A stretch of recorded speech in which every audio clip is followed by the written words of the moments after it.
গুলি করে করে লাভ নামানো হয়েছে কিন্তু গুলি করলে মরে একটা আমার তো হয় একটাই যায় স্যার, বাকি যায় না।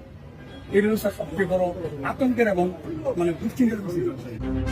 বৈষম্য বিরোধী ছাত্র আন্দোলনকারীদের লক্ষ্য করে গুলি করা নিয়ে সাবেক স্বরাষ্ট্রমন্ত্রী মোহাম্মদ আসাদুজ্জামান খান কামালকে জানাচ্ছিলেন ঢাকা মেট্রোপলিটন পুলিশের এক সদস্য। এমন একটি ভিডিও সামাজিক যোগাযোগ মাধ্যমে ছড়িয়ে পড়ে। 43 সেকেন্ডের ভিডিও ক্লিপটিতে দেখা গেছে সাবেক স্বরাষ্ট্রমন্ত্রী আসাদুজ্জামান খানকে ঘিরে দাঁড়িয়ে আছেন কয়েকজন পুলিশ কর্মকর্তা। তাদের সামনে এক পুলিশ সদস্য সাবেক স্বরাষ্ট্রমন্ত্রীকে মোবাইল ফোন থেকে একটি ভিডিও দেখাচ্ছেন। গুলি করে করে লাভ নামানো হয়েছে স্যার কিন্তু গুলি করলে মরে একটা আমার তো হয় একটাই যায় স্যার, বাকি যায় না।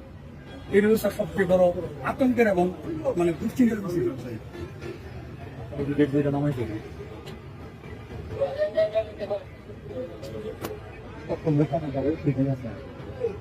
আমার ব্রেক ছিল, আমি পুলিশ একজন মোটর সাইকেল থেকে ব্যাগে কখন